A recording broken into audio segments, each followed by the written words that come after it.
তোমরা কি মনে করো ছেলেরা, আমরা যারা 5 ওয়াক্ত নামাজ পড়ি, আল্লাহর কোরআন পড়ি, আমগো জীবনে কোনো সুখ নাই না? এই বলো না বেটা, তাইলে কি মনে করো তুমি? হ্যাঁ, তুমি মনে করো তুমি নর্তকী দেখে যে সুখ পাও, আমরা কোনো সুখ নাই না? খোদার কসম তুমি সুখ পাও না। প্রত্যেক অসভ্য নারী দেখে, ছবি দেখে, অশ্লীল দৃশ্য দেখে তোর ভিতরে আরো অশান্তি তৈরি হয়, কামনা তৈরি হয়, যৌন চাহিদা তৈরি হয়।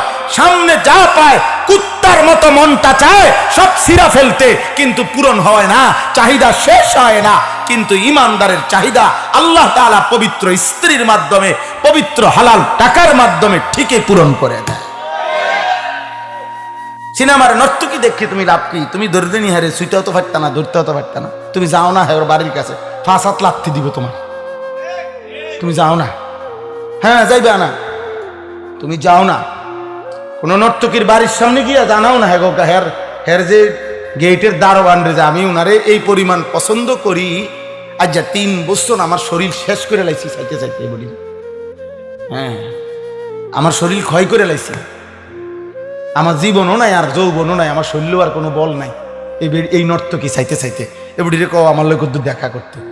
এই দারোয়ানে যদি যাই বলে, ম্যাডাম একজন ভদ্রলোক আসছে আপনার সাথে দেখা করার জন্য। কেন? কয় যে হয়েছে নাকি দিন রাত আপনার ছবি দেখে দেখে এখন জীবন ক্ষয় করে লেছে, আপনার একটু দেখতে আসছে। তো ম্যাডাম বলবে ওকে একটু ঘুরাইয়া পিছে দিয়ে একটা দিবা লাতি দাম করে, আগে বলবা যে একটু ঘুরে দাঁড়ান। ডাইরেক্টর যখন যেতে একটু ঘুরে দাঁড়াইলে না পিছনটা ক্লিয়ার পাওয়া যাবে, বুঝেন না? জুতা দিয়া বাড়ি দিয়া দিব, জুতা দিয়া।